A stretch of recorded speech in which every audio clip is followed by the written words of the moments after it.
as we can see on screen, emergency services still there in Magdeburg, expected to be there overnight. Now, we have some figures from the Magdeburg government website saying that for sure we know that there have been 2 fatalities, 15 seriously injured people, 37 have been moderately injured, 16 have been slightly injured. But hearing from the state premier, Dr. Rainer Hasselhoff, earlier, further deaths, he said, cannot be ruled out at this stage due to the severity of injuries that we are seeing in Magdeburg right now. OK, Saba, and we've heard from the German foreign minister on social media saying the images from Magdeburg shock me deeply. For families and friends who wanted to spend time together at the Christmas market, nothing is as it was. My deepest sympathy goes out to the victims and their families. My thanks to the rescue workers and helpers. We've also heard from the German Chancellor, Olaf Scholz, who says, my thoughts are with the victims and families.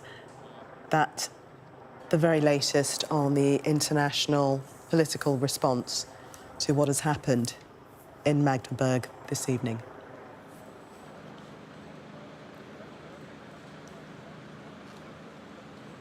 It's 10 o'clock. You're watching Sky News at 10 and our continuing coverage of a deadly attack at a Christmas market in Germany. Here's what we know so far. 2 people have been killed, including a small child, and 68 injured after a car was driven at speed into crowds in the city of Magdeburg. 15 of those injured are in a serious condition. Police have arrested the suspected driver, a doctor from Saudi Arabia. However, he was not previously on the security forces' radar as a known Islamist, according to the DPA news agency. German Chancellor Olaf Scholz will visit the site tomorrow and says his thoughts are with the victims and their families. We stand beside them and beside the people of Magdeburg. The attack took place at around 7 p.m. local time tonight in Magdeburg, which is in the east of Germany, about 2 hours' drive from Berlin. A car drove into shoppers at the city's Christmas market. This is the route the driver took, reportedly driving 400 metres through the crowd. The suspect was arrested nearby. Well, our Europe correspondent Siobhan Robbins joins me now from Berlin. Siobhan, bring us up to date with everything that we know as at this point. Well, as you say, this attack, which is what it's being called, happened in the early hours of this evening, around 4 minutes past 7 in the city of Magdeburg, which is essentially in central Germany. If you draw a line from Berlin to Hanover, it's in the middle there. And it's the state capital of an area called Saxony-Anhalt. There are around 240,000 people who live there. And this, of course, the last Friday before Christmas, when many people will have been finishing work. It will have been a time when the Christmas market was busy. And we understand from the emergency services, but also video that's come out from the scene, that this car drove at speed through barriers that were in place in front of the Christmas market to stop traffic going through there, straight through there, and then into the crowds that had gathered in the middle. And from pictures there, just to give people sort of an idea of what it would look like, it's a traditional German Christmas market. So this one seems to have those little wooden huts that are in 2 rows and people walk in the middle. There are sometimes high tables in the middle. You get beer, snacks, sausages, glühwein, and people gather there as part of general celebrations. They're extremely popular with tourists, but also with German locals. So where you'd see British locals in the evening, maybe on the last weekend before Christmas, going to the pub, many people will have gathered at the Christmas market. Now, we've heard from the state premier, who has said that the suspect who was arrested at the scene is a man from Saudi Arabia, a doctor, who arrived in Germany in 2006, and DPA news agency saying that that person, as far as their sources are concerned, wasn't a known Islamist. Now, the reason that information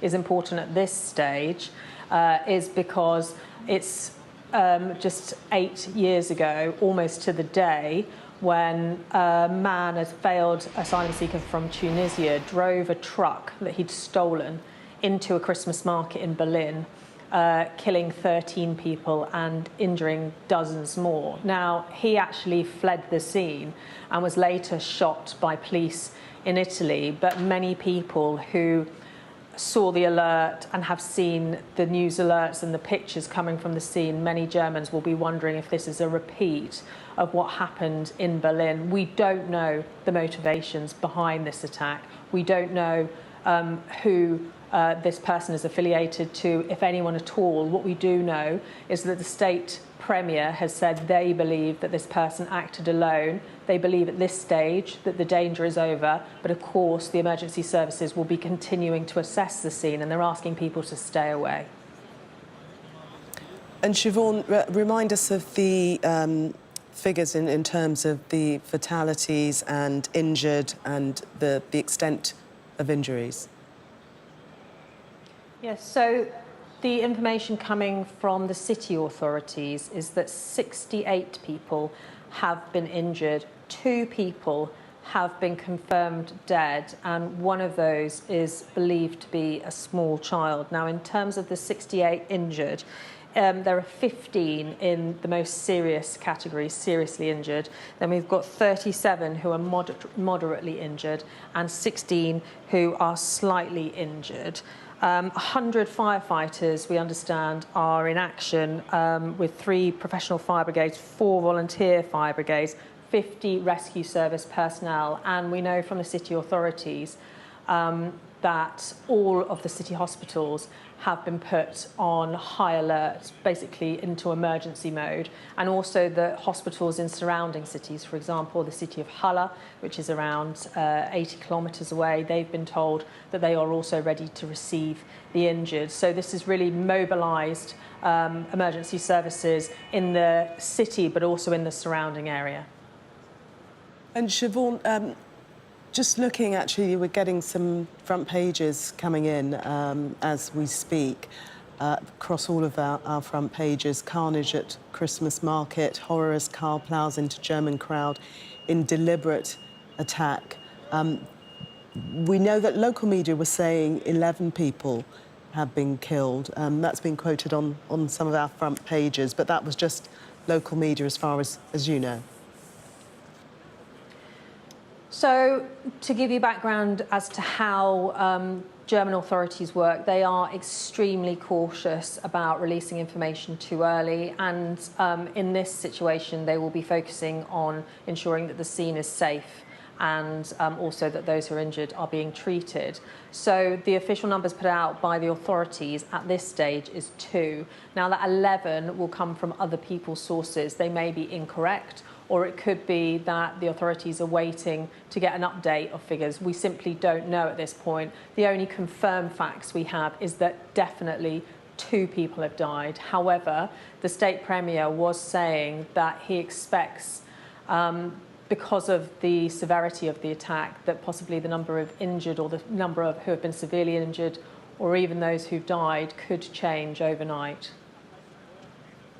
To the State Premier of Saxony-Anhalt, Rainer Haseloff. He gave an update to media at the scene.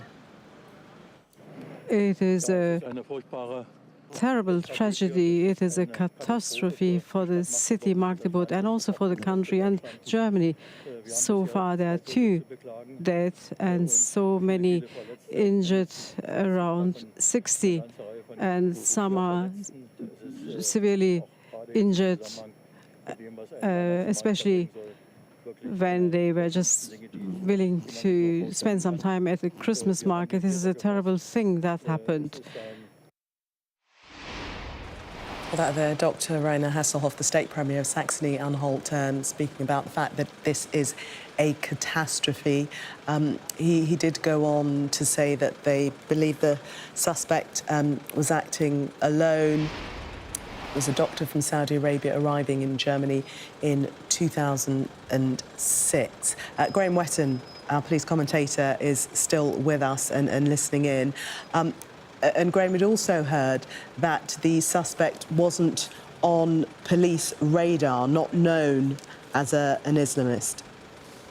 Yeah, that came out probably about an hour ago. That was released, I think, by the state premier and other agencies. That suggests that he's not known to the authorities for any links to any terror groups as such. So that might support the fact that he was acting alone. But that will be checked. That will be tried and confirmed. So the fact he's not on the radar may mean they're not acting on him or look at him at the moment. But he may have come to notice previously, or he's never come to notice at all. And it would seem, if he's been working since 2006 in Germany and he's been working as a doctor, a fairly respected profession, that he potentially hasn't come to notice for anything at all. So that could support that line itself. And what will be the focus now of police attention in terms of the investigation and how they proceed from this point? They'll be confirming that fact. They'll be trying to confirm the fact that he was acting alone. There's been no encouragement or incentive by any other group or individuals for him to do this. So motive is always a difficult question to get from any suspects. So speaking to them, seeing what the motive, what caused them to get into a car and carry out such an awful attack at such an early hour with so many people in a Christmas market, that will have to come from speaking to the suspect and doing all those information intelligence background checks on him, his family makeup, where he lives, where he resides, where he works, possibly even speaking to friends and colleagues. So any indicator at all over the last week, months, or even the year or so that could lead them or give them an answer as to why this individual should carry out such an awful act. So that will be part of the investigative line, is trying to establish that motive, the cause for him to do this, and establish that as part of the priority. Graham, thanks very much for the moment. We're going to cross back now to Siobhan Robbins, who's in Berlin for us. And Siobhan, I wonder if you can talk a little bit about the reaction that has been coming into tonight's events. We know that Olaf Scholz will be visiting Magdeburg tomorrow. Yes, so we understand that Olaf Scholz, who is the German Chancellor, will be visiting the scene. My understanding is the Interior Minister, Nancy Faeser, will go along with him as well. And both of them have put out statements, but Olaf Scholz's statement said, and this was earlier in the evening, the reports from Magdeburg suggest something terrible is to come. My thoughts are with the victims and their families. We stand by their side and by the side of the people of Magdeburg. My thanks goes to the dedicated rescue workers in these anxious hours. Now, other leaders from around the world have also been reacting as well. So the French President Emmanuel Macron has said he's profoundly shocked by the attack and says he shares the pain of the German people. We've also heard from Giorgia Meloni from Italy saying, I'm deeply shocked by the brutal attack that struck the defenceless crowd at a Christmas market in Magdeburg. I stand with the entire government, the family of the victims, the injured and all the German people. Violence must have no place in our democracies. And these are just a flavour of just a few that have been coming in this evening. And I think it's important to underline the fact that it was just a few weeks ago that the German Interior Minister told Germans, you need to be vigilant, because although at that point they didn't have any firm evidence that anyone was planning a specific attack on a German Christmas market, they are, of course, busy areas which are possible targets. And it comes on the back of a year where Germany has had periods of high alert because, of course, they hosted the Euros in the summer and then they put on 22,000 extra police officers to help keep people safe there. Again, they were on high alert for potential terror attacks. There was an attack in Mannheim earlier this year. There was another attack in Solingen, which happened in August, where a failed asylum seeker attacked people at a music festival in the west of Germany. he actually handed himself into police the following evening. But this is something that Germans have been on high alert for, possible terror attacks. Now, we don't know the motivations behind this attack. We don't know if the person follows any specific ideology. DPA news agency saying that their sources suggesting that they weren't a known Islamist. But of course, these are all of the questions that the police will be focusing on as they continue to carry out their investigations and to interview that suspect. And Siobhan, we know that as a result of tonight's events and a precautionary move, that a Christmas market elsewhere in Germany has now been closed. Yes, so being reported by Bild newspaper, the Erfurt Christmas market, which is in East Germany, it's in the state of Thüringen, which is an area in the east of Germany, very popular city, Erfurt, that they have closed their Christmas market this evening, according to Bild, just as a precaution. Now, I think what authorities will be doing overnight across wider Germany is obviously getting more information about what's behind this, talking to security services, assessing whether the threat across the country needs to change and whether there does need to be a change in security for other Christmas markets. But it is a huge operation if that is to happen, because almost every city and town here in Germany has some sort of Christmas market. And so if they were to shut them all down, that would be a massive operation. So I think they'll be looking very carefully at the intelligence that they've got around this, talking to their partners across Europe as well, to really assess the situation and what they need to do next. Siobhan, what have we heard from eyewitness accounts as to what happened?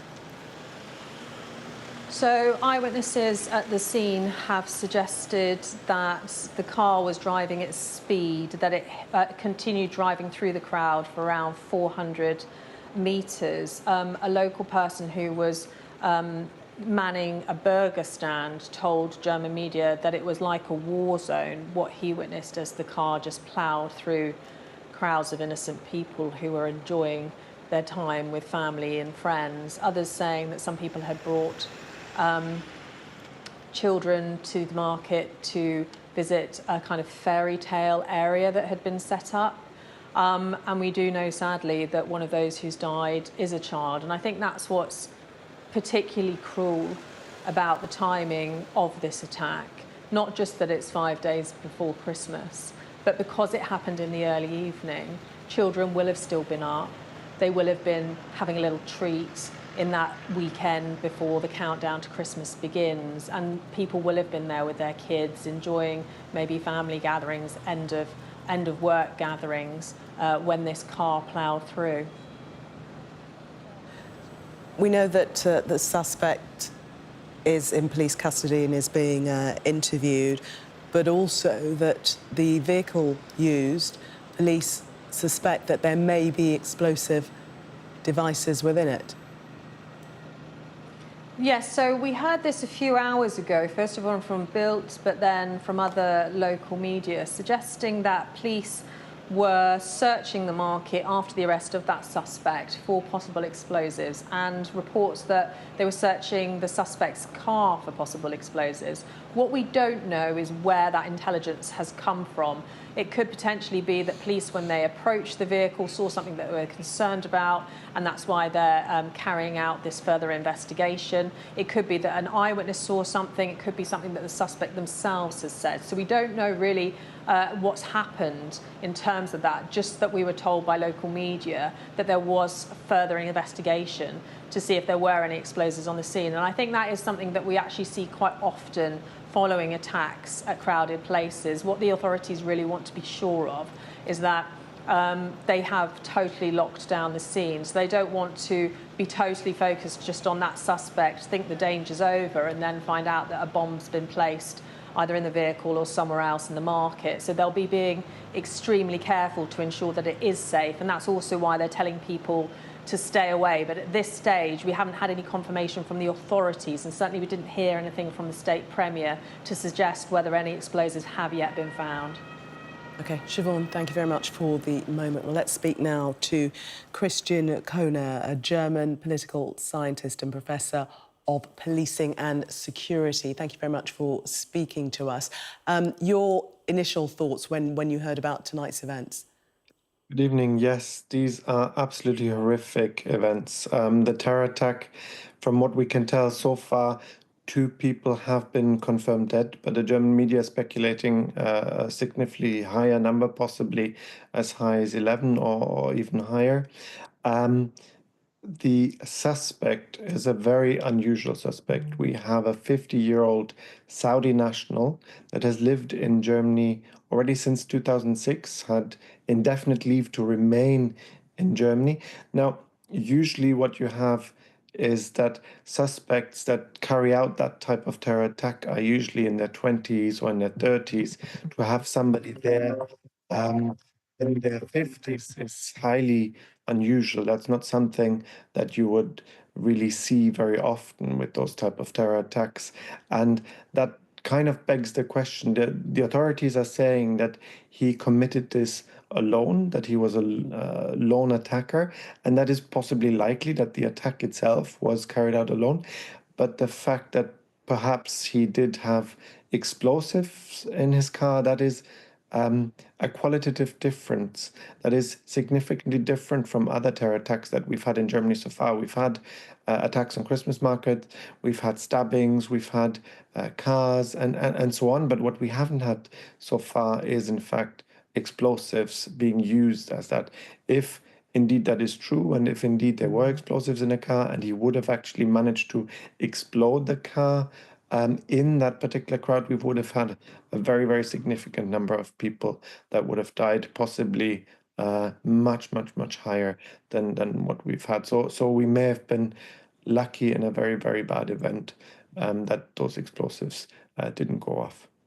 And how surprised are you that the suspect was not on police radar? How unusual is that? Now, the particular profile of the suspect is a very unusual profile. Usually, they're not in their 50s. I would ask the question, is the suspect married? Does the suspect have kids? This is very important background information to understand the motivation of why he carried out the attack. But it isn't the typical profile of an attacker. So that's probably why he wasn't on their radar screen. But if indeed he had explosives in the car, then that means he should have been on the radar screen. Because what that means is it's not so easy and simple to get explosives and to commit a terror attacks with the help of those explosives. That must mean that either he has had help to obtain those explosives, it must mean that he had had special training perhaps to build them himself, although I would tend more towards the first argument. So all of that would seemingly indicate that security authorities should have perhaps had him on the radar, not because of his profile, but because of the explosives. That is something that perhaps should have at some point gotten on their radar screen. And because of the attack in 2016 at the Christmas market in Berlin, in which 13 people were killed, are Christmas markets sites for special surveillance? Would there have been a police presence around this market anyway, as a precaution? So Christmas markets are clearly targets. Just a couple of days ago, Bavarian police in Germany managed to foil a terror attack on the Bavarian city of Augsburg. In Augsburg, which is a very traditional, very famous Christmas market in Germany, they managed to stop and avert the attack thanks to a tip-off of foreign intelligence services. So very clearly they knew that Christmas markets are a possible target. Now, at the same time, Christmas markets are notoriously complicated to protect from the point of view that there's so many of them in Germany that they go around the clock every single day from the morning until late in the evening. The Christmas markets are open and people will attend the Christmas markets. So that makes them a little bit more complicated to protect, but it's very clear that they're target. It's clear that there would have been police presence there, but it's also clear that they didn't do sufficiently to protect them, perhaps from the type of attack that it was, in terms of protecting them from oncoming vehicles that are deliberately targeting a specific crowd. If indeed there was also an explosive device, that would really seriously raise the quality of the attack as well. From the state premier of Saxony-Anhalt, Dr. Rainer Hasselhoff, in which he says that there doesn't appear to be an ongoing threat, but already tonight we know that at least one Christmas market has been closed as a consequence of tonight's events. Yes, exactly.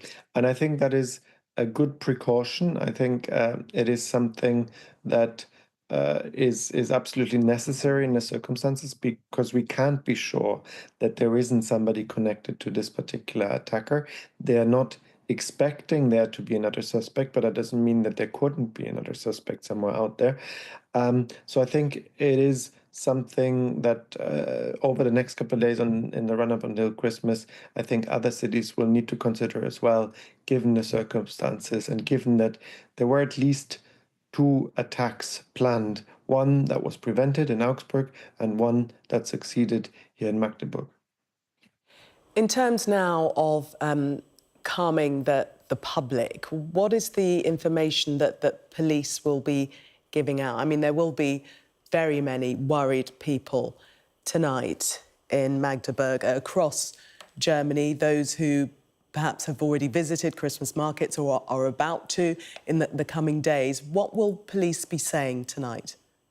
Well, they really need to assure citizens that they have the situation under control, that they'll be able to protect them in the future, and they will need to reassure them that they're doing everything that they can to not only apprehend this suspect, which they've arrested him, but also anybody who was in any way connected to this particular attack. So they'll have to have full and very serious investigations into the background of the perpetrator and possible help that he may have had for the attack, and to get a clear sense of the precise motive for the attack and get a clear sense of who may have been involved in the preparation of the attack. Until that is, in a sense, investigated and clarified, they need to show and demonstrate to citizens that they have the situation under control. Indeed, but the police operation, as far as we can see from the current pictures, what we're showing, will continue through the night. Will the questioning of the suspect also continue? They will certainly continue questioning the suspect. It is vital that they find out whether he had support, what type of support that may have been, and perhaps who he was acting on behalf, because the type of profile that he has is unusual. That would seemingly raise the question to me whether he was acting on behalf of someone. Christian Konar, thank you very much for speaking to us, German political scientist and Professor of Policing and Security. Well, Saba Chowdhury, our correspondent, is in the newsroom monitoring events for us this evening. Saba, are there any updates that you can bring us?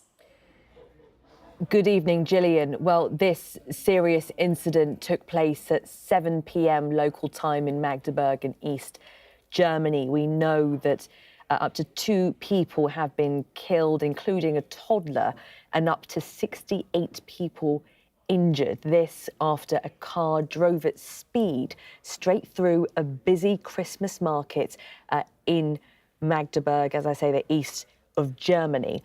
Now, the German state premier, Dr. Rainer Hasselhoff, has confirmed tonight that a man has been arrested, though his identity is unknown. But he did say in a press conference that he gave at the scene that it's believed this individual is in his 50s and is a doctor from Saudi Arabia that has been in Magdeburg since 2006, that this individual used a rented car with a registration plate from Munich, also adding that this man did act alone. Now, in terms of those injured, the state premier has said that further deaths at this stage cannot be ruled out due to the severity of the injuries. We have some official figures from the Magdeburg government website, which have confirmed the 2 fatalities, 15 people have been seriously injured, 37 have been moderately injured, they say, and 16 slightly injured. This is what we know so far, but the state premier did stress that, as I said, given the severity of the injuries that we are seeing as a result of what happened this evening, the number of fatalities may rise. Currently on the scene, there are 100 firefighters present, about 3 professional fire brigades, 4 volunteer fire brigades, and around 50 rescue service personnel. So still a very active crime scene. There are forensics there, the authorities and the emergency services, as we can see from our screens. Now, the police have released a statement saying that this crime scene is in place, likely to stay in place throughout the night, but they haven't said whether this is terror-related or not. Now, we have heard from the German Chancellor Olaf Scholz, who has said in a statement on X tonight that my thoughts are with the victims and their relatives, he said. We stand beside them and beside the people of Magdeburg, and it's expected that the Chancellor will be visiting Magdeburg tomorrow morning. In terms of the markets, it's closed, it's very much locked down, as is a neighbouring one, and we can probably expect others to be closed in the region, perhaps for the next day or so at least. But as stated by the Premier, the perpetrator, he said, acted alone, and authorities do not see an ongoing threat.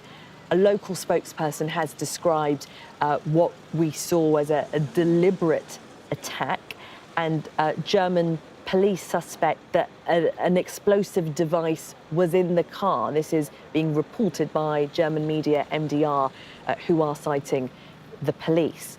Now, this is an incident, Gillian, that comes 8 years after an attack on another Christmas market, this in Berlin. It was December the 19th in 2016 when an extremist plowed through a Christmas market with a truck, killing 13 people and injuring dozens others.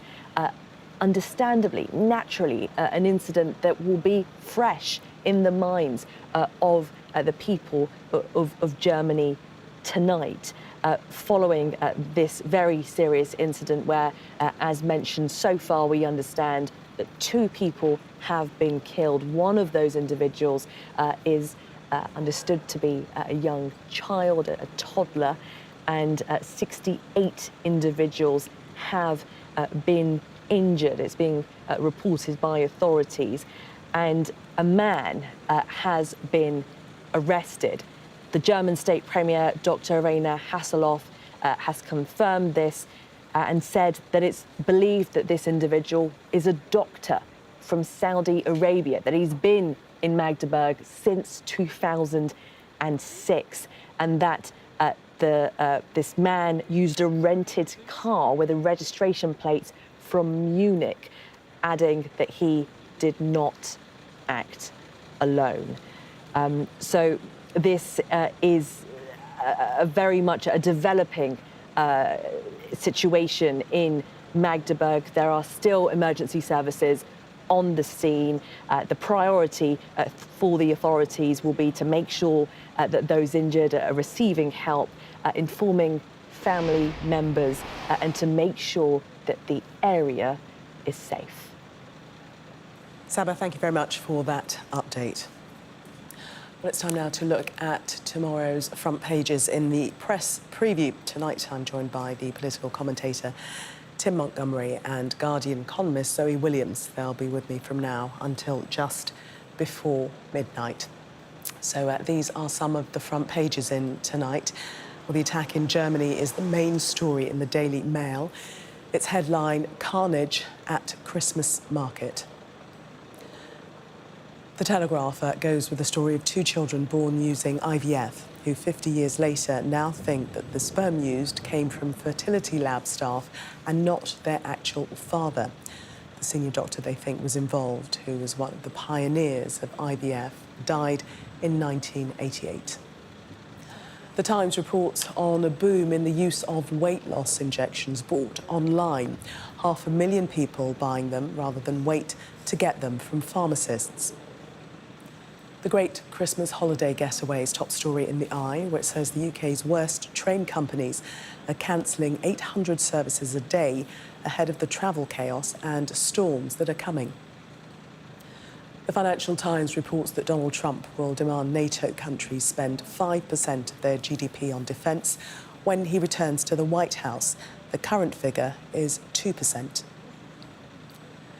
The Mirror heralds the return of the family doctor, with the Health Secretary giving more money to GPs to make sure people can see the same doctor every time.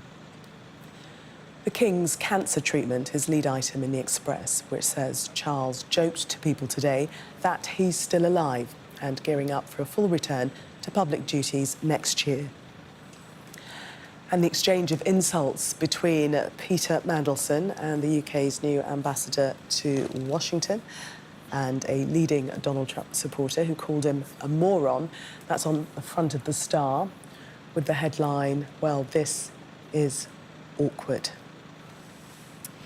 With us tonight, Tim Montgomery and Zoe Williams. Well, the events in Germany on the front page of the Mail, mentioned in the other papers also, but definitely the lead story for the Daily Mail. Zoe, tragic events taking place this evening.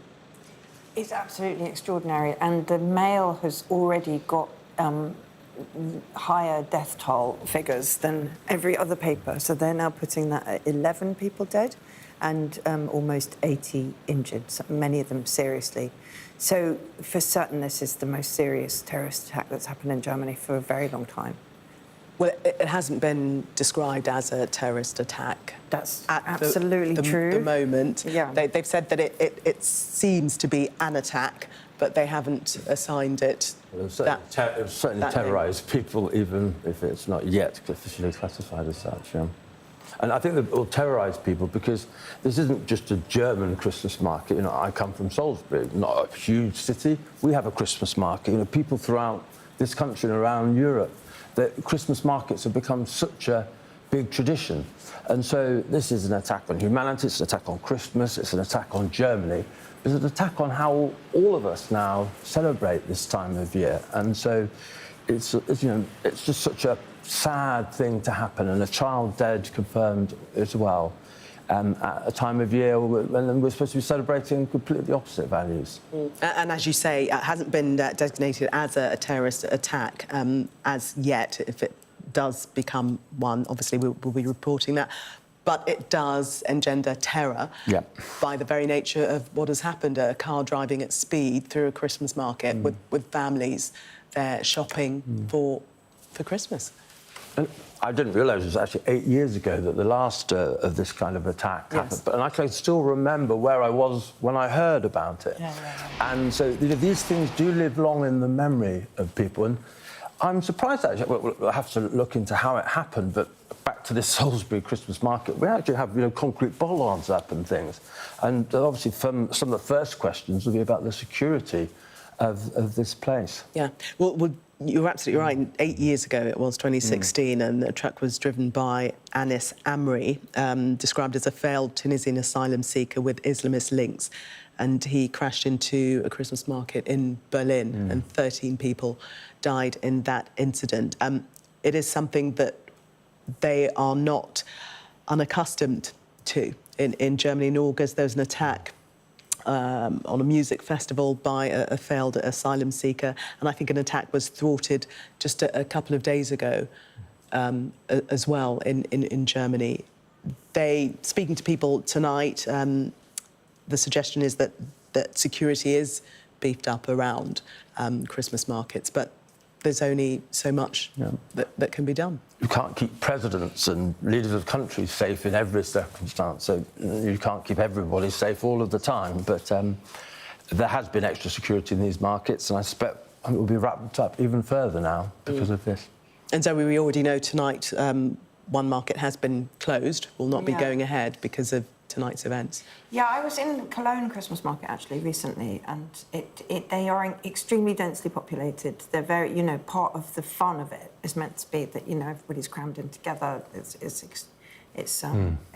very popular. So it's just really tragic, isn't it? Because you can't go a little bit less. You either everybody stays at home or everybody relaxes, and I don't think everybody will be able to relax after this. And Tim, we know that elections are coming up in Germany. We've had an intervention tonight from Elon Musk suggesting that Olaf Scholz should resign immediately. Well, Elon Musk seems to be in the newspapers every day at the moment, and he's also sort of endorsed the AfD, which is the sort of, I think, you know, I'm a member of Reform now, and not everyone likes Reform, but I would definitely argue that AfD are of a different order. They've not really begun even to detoxify their party. They really have some very unsavoury elements within their rank. They're not an ordinary right-wing party.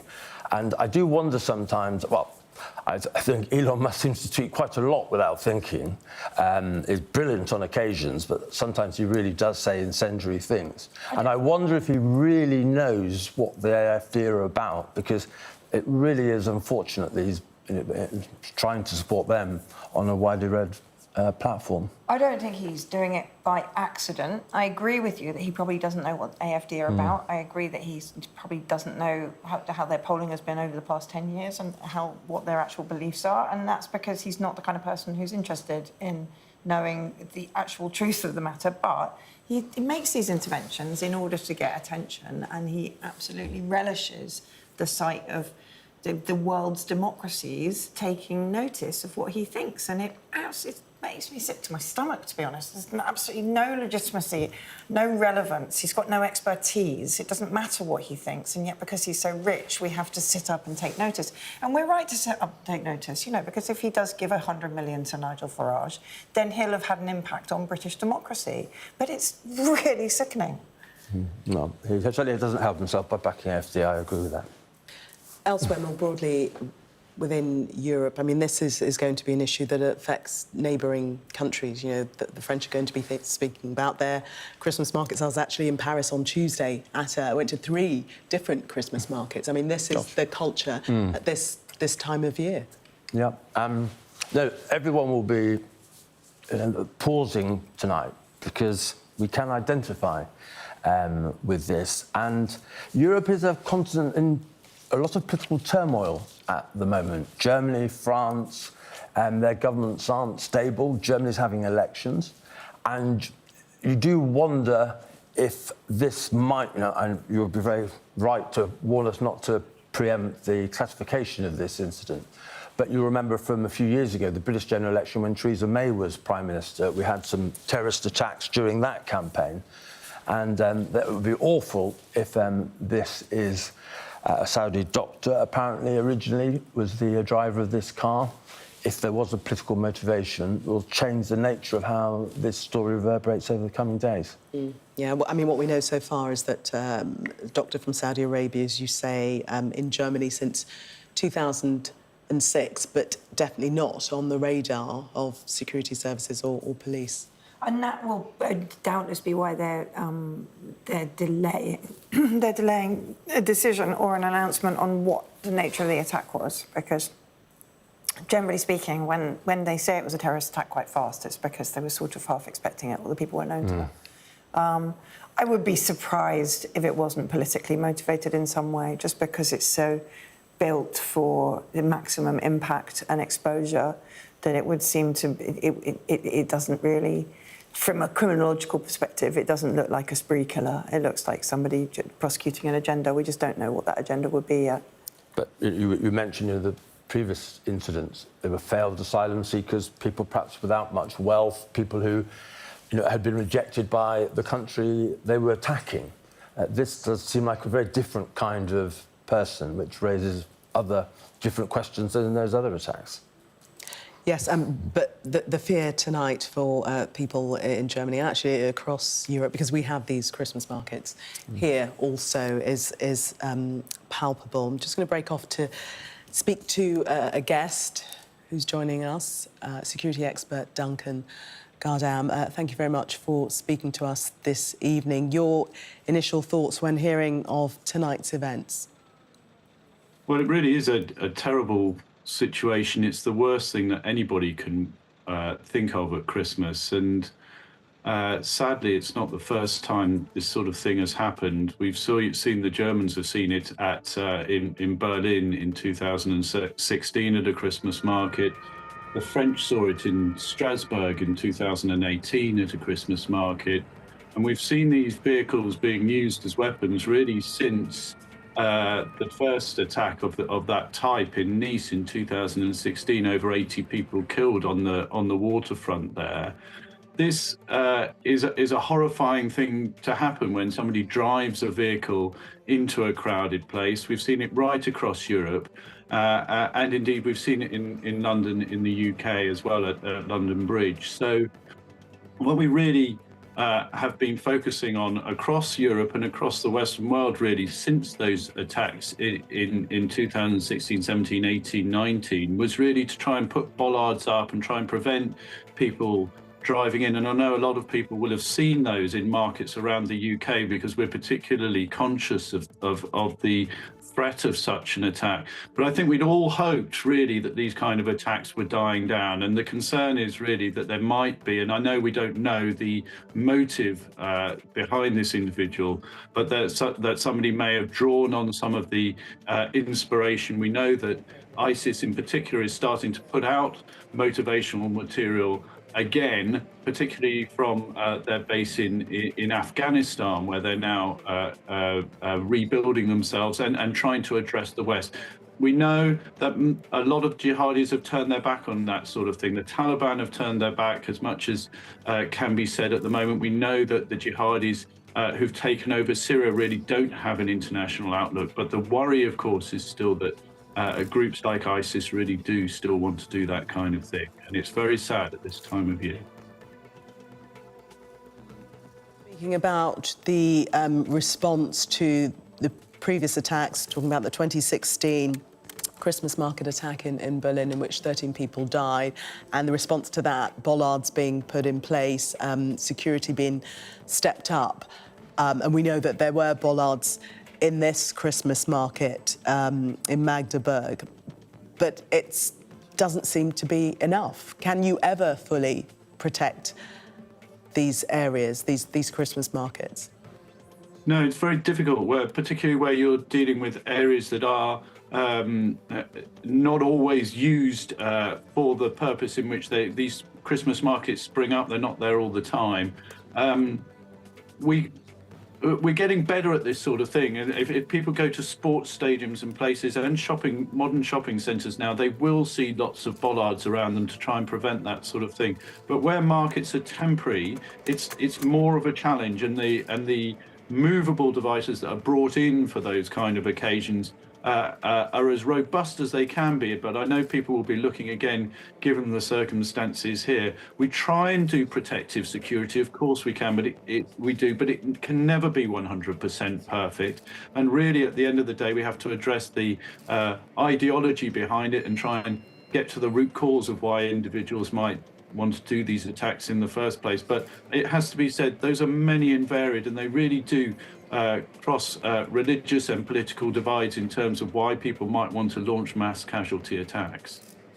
We can't stop people really living in fear, though, now, can we? I mean, people will be frightened to gather in any numbers, to be in any situation where there could be groups under attack.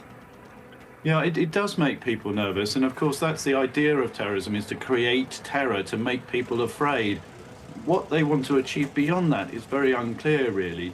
But it does make people nervous, and they're nervous really because one attack can lead to a copycat attack. But at the same time, people will be more vigilant. There's more people looking out for that sort of thing. Everyone will be going around and checking those physical protections around such crowded areas. So I do think that people have to continue as much as they possibly can with their normal lives and with their Christmas festivities. Of course, people in Germany will be mourning as we speak, and that is terribly sad. But for the rest of us, it's important that that we don't let this kind of thing get to us more than it has to. Vigilant, of course, and everyone, all the police forces are saying to people at this time of year, be aware of your surroundings, keep an eye out for what's happening around you, suspect packages, individuals acting oddly, try and let somebody know, dial 999 or the police, or call a police officer over. And that really is the message that is going out at this time of year when everyone's gathering in large crowds, because these are the kind of things that, you know, for want of a better word, slightly unhinged people might want to be attacking in order to create some kind of notoriety for themselves. As a security expert, though, what would you say to those who actually now will think, I'm just going to stay indoors? It's simply not worth venturing outside. The chances of anybody being involved as a victim of a terrorist attack are really minuscule. The effect is huge. They really do want to create an outsized fear. They want to deliver this kind of self-aggrandizing message, whatever that may be. We don't have a message in this particular case. But these are suicidal individuals. They're few and far between. They are doing it for their own selfish reasons, and they gain attention because there really aren't that many of them. And if you believe you're going to win the lottery every weekend, then you might believe you could be in a terrorist attack. But the reality is you're not going to win the lottery this weekend, and you won't be in a terrorist attack. So please just get out there, live your life as you would normally. Celebrate Christmas as you would do, or whatever your festival is. Enjoy your holiday, and don't let individuals whose own narcissism draws them into this kind of behaviour take away from your own occasions to be with your family and friends. And hand on heart, can you say that our city centres are as secure as they can be? Wherever people gather, there is a danger that somebody is going to want to do something with a weapon, whatever they may choose to use as a weapon, whether it's a knife or a vehicle or a bomb or just throwing a fist.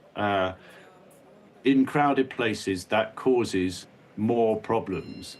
But we are so used to this in the UK and increasingly across Europe that our city centres are very well protected. And we are also everyone's best lookout.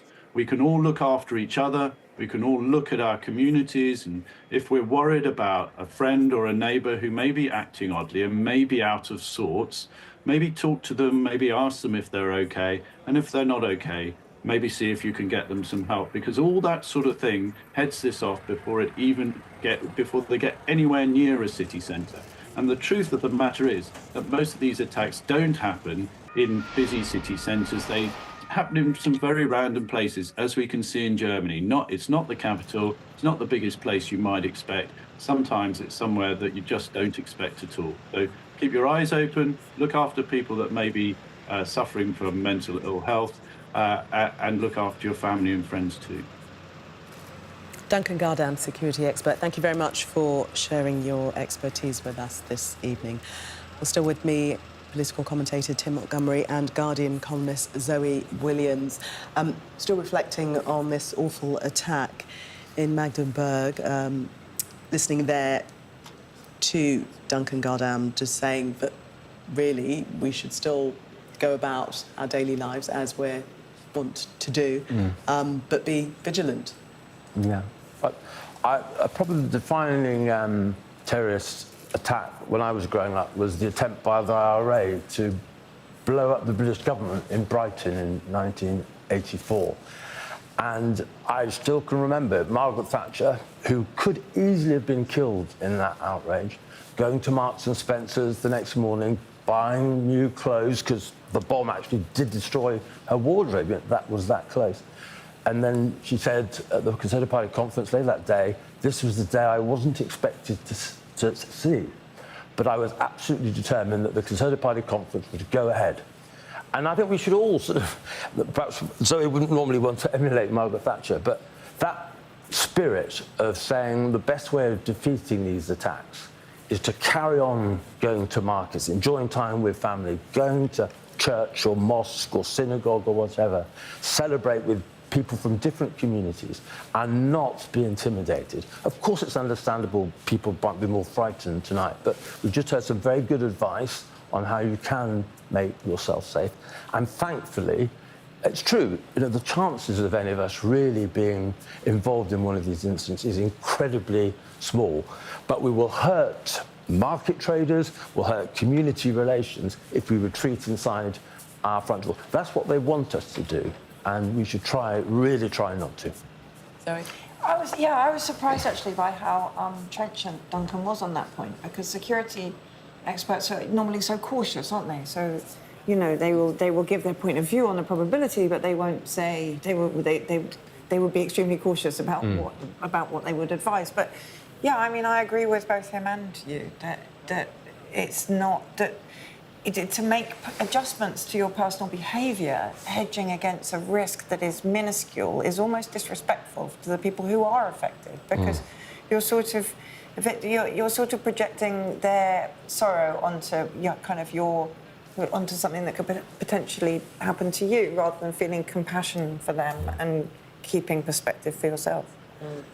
But this story, though, is going to resonate across Europe. This isn't just about Germany, is it? No. I mean, the Christmas market culture is Europe-wide. It's here in the UK as well.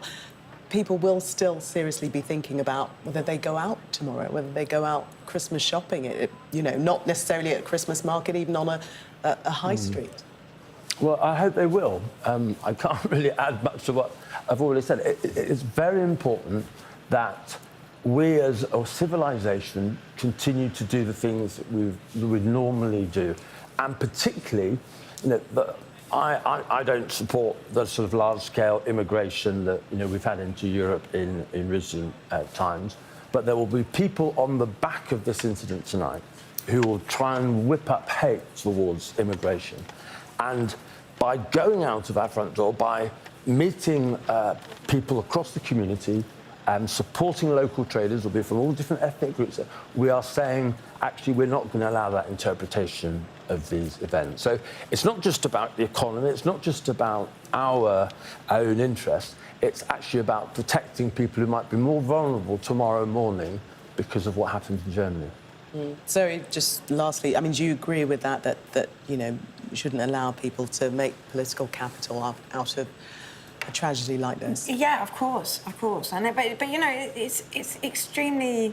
That's why it has such a sickening effect on the culture around it, an event like this, because it's not just that it makes people fearful and it kind of destroys local Zoe markets. Yeah. and Tim, thank you so much. Much more coming up after the break.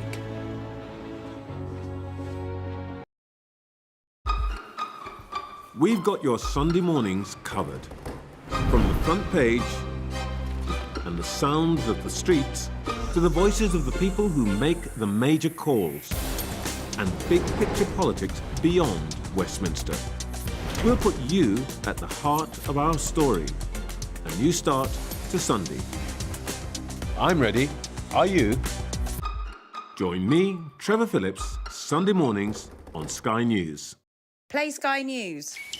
From the Sky News Centre at 7. Now that you're up to date, we can go into a bit more detail. Things can change incredibly quickly. Taken by surprise. Have you ever known a moment like this in British politics before?